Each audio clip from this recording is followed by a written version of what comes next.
Pourquoi utiliser un filtre en randonnée? Est-ce que c'est fiable? Quels filtres et pourquoi je les ai choisis? Comment les entretenir? Quelle est leur durée de vie? Je tente de répondre à toutes ces questions. D'ailleurs, chaque question représente un chapitre dans la vidéo. Vous pouvez aller à la partie que vous voulez voir en premier et revenir à une autre plus tard, ou alors regarder la vidéo en entier. C'est bien aussi, vous verrez que c'est un format qui regroupe l'essentiel en quelques minutes. La rando légère, la tanière de JR.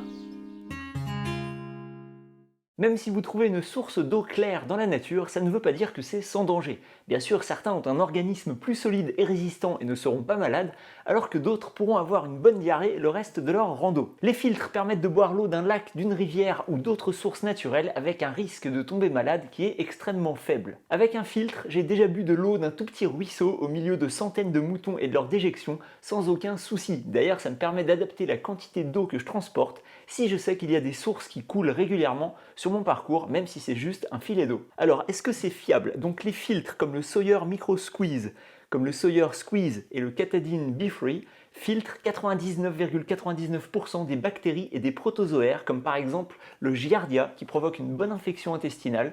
Ils sont très fiables pour l'eau que l'on trouve dans la nature, mais ils ne filtrent ni les contaminants chimiques ni les virus. Ces filtres n'enlèvent pas le goût de l'eau, contrairement aux filtres à charbon, mais en prenant de l'eau non stagnante dans la nature, j'ai jamais eu de goût particulier. Ce sont des filtres connus et reconnus dans le milieu de la randonnée et surtout dans la randonnée itinérante longue distance. Les poches fournies avec sont en revanche moins fiables d'après de nombreux retours, mais je vous présente des alternatives un petit peu plus loin dans la vidéo. Alors quel filtre choisir? Voici les 3 filtres que j'ai achetés. Alors cette vidéo n'est pas sponsorisée, on ne me paye pas pour en parler et on ne m'a rien envoyé gratuitement.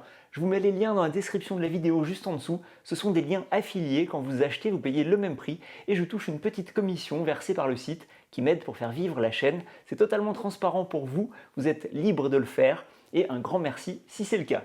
Donc premier filtre, celui que j'ai depuis 1 an et demi, c'est un Sawyer Micro Squeeze annoncé pour un poids de 47 grammes. Dans la réalité, le mien pèse 58 grammes.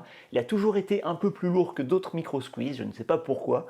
Je m'en suis beaucoup servi notamment lors de ma traversée des Alpes.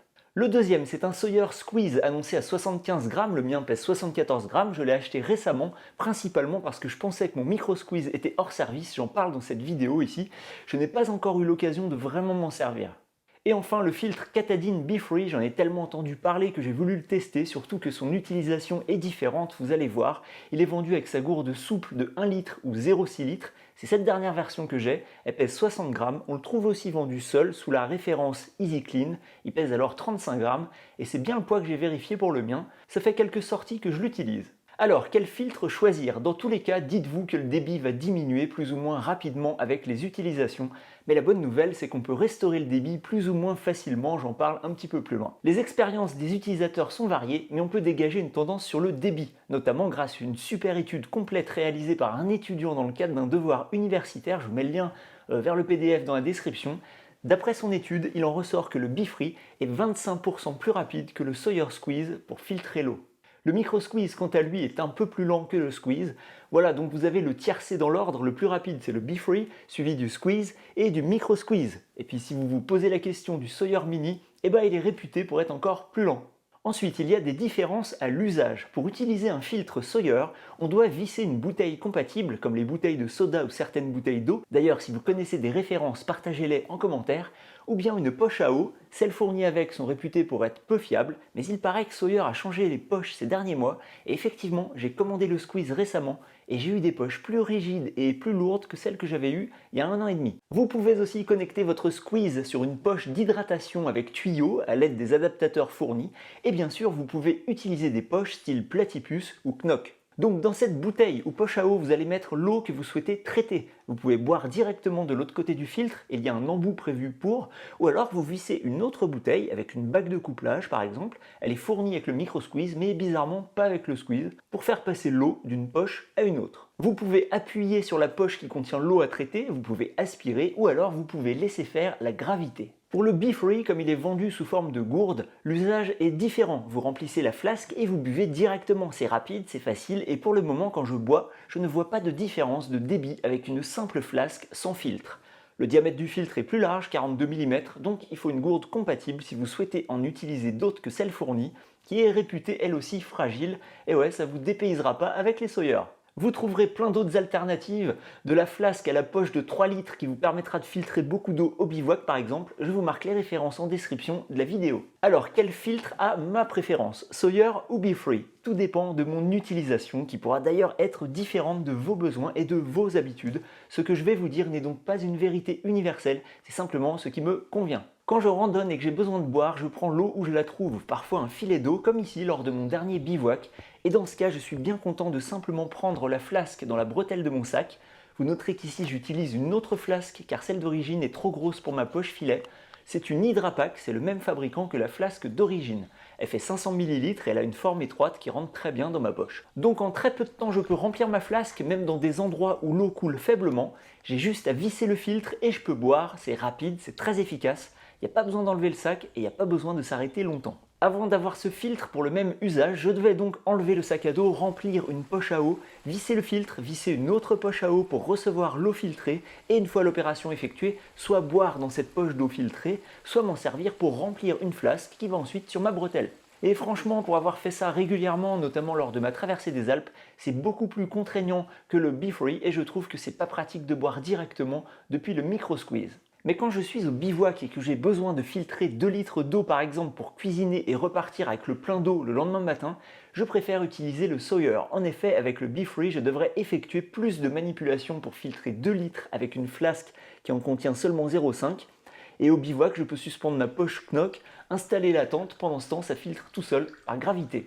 D'ailleurs maintenant je prendrai mon nouveau Sawyer Squeeze, il pèse 16 grammes de plus que mon micro squeeze, mais il aura un débit bien plus rapide et il se bouchera plus lentement. Donc finalement quand je vais partir plusieurs jours, je vais prendre un squeeze mais aussi un BeFree car c'est plus pratique pour moi en marchant. D'ailleurs le BeFree ne va pas m'ajouter beaucoup de poids car dans tous les cas j'ai une flasque à la bretelle du sac à dos, donc flasque avec embout normal 33 grammes, flasque avec un filtre BeFree 54 grammes, je n'emporte que 21 grammes de plus pour avoir le confort d'utilisation de 2 filtres qui sont pour moi complémentaires. Alors, entretien et précaution, tous les filtres se bouchent avec le temps. Les Sawyer sont livrés avec une seringue en plastique pour envoyer de l'eau sous pression depuis le côté eau propre.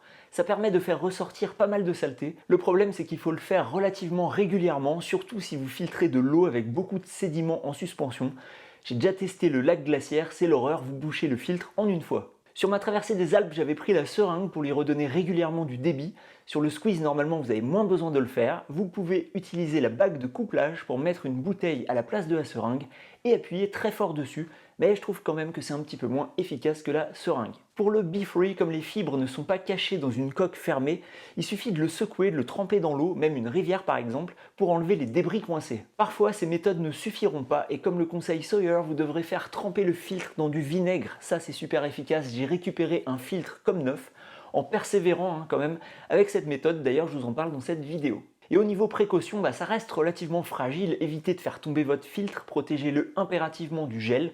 L'hiver, je dors avec dans le sac de couchage. Alors pour la durée de vie, on lit qu'on peut filtrer 378 000 litres, c'est-à-dire 100 000 gallons pour les filtres Sawyer contre jusqu'à 1000 litres pour le BeFree. Alors Sawyer et Katadyn semblent utiliser le même type de fibre en quantité assez similaire, même si rien ne le prouve. Cela dit, dans tous les cas, il est certain que c'est la même technologie de filtrage, ce sont des fibres creuses de 0,1 micron.